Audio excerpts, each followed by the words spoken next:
Collisions. Energy momentum. Transferred. Look around you. They exist among us, defining our lives. Every interaction with the physical world is a collision.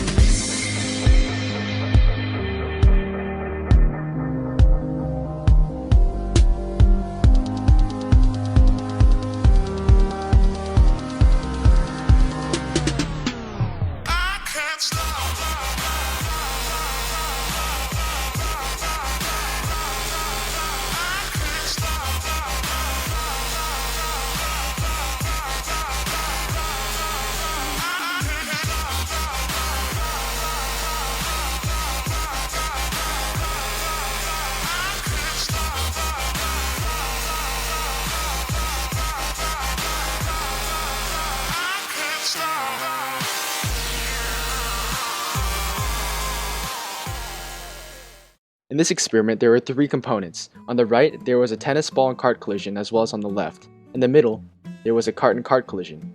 In this collision setup, there were two photo gates in the middle, as well as two carts on a ramp, which simulated a frictionless surface.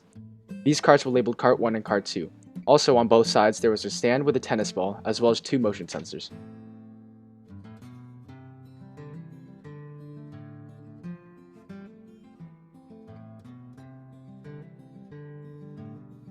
Release.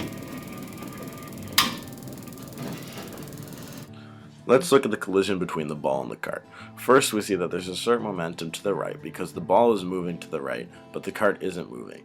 After the collision, we used the velocities we collected using a photo gate and a motion sensor for the cart and the ball respectively to see if the momentum was conserved. We found that not only was it not conserved, but the direction of the momentum of the entire system actually changed, going to the left, which shouldn't have happened even if momentum wasn't fully conserved.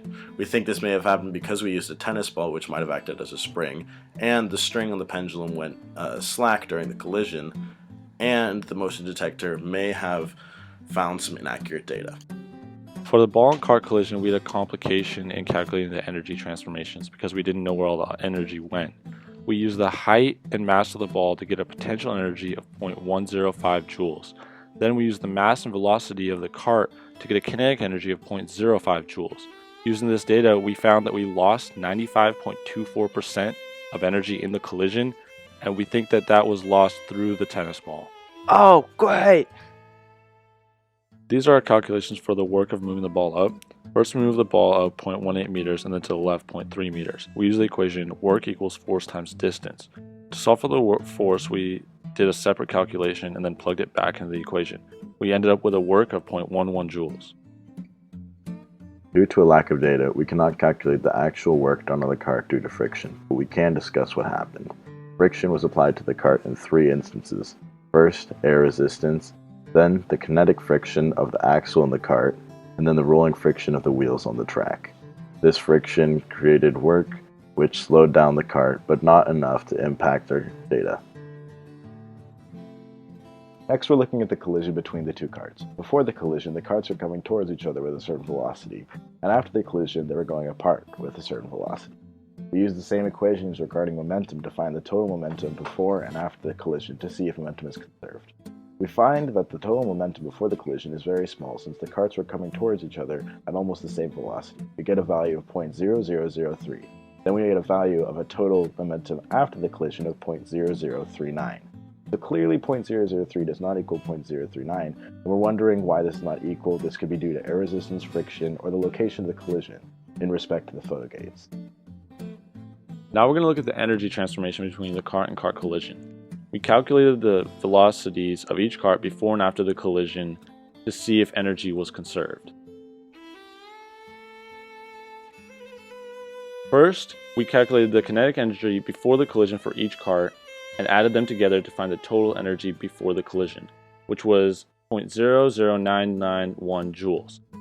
Then we calculated the kinetic energy after the collision for each cart and added those together to find a final total energy of 0.00402 joules. Let's look at the percent of energy lost. According to our calculations, we find that we lost 59.43% of energy. Lastly, we're going to look at the coefficient of restitution.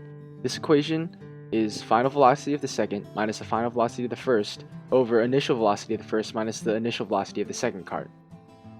When we plug in this information, we get a coefficient of restitution of about 0.63, which means this collision is more elastic than inelastic.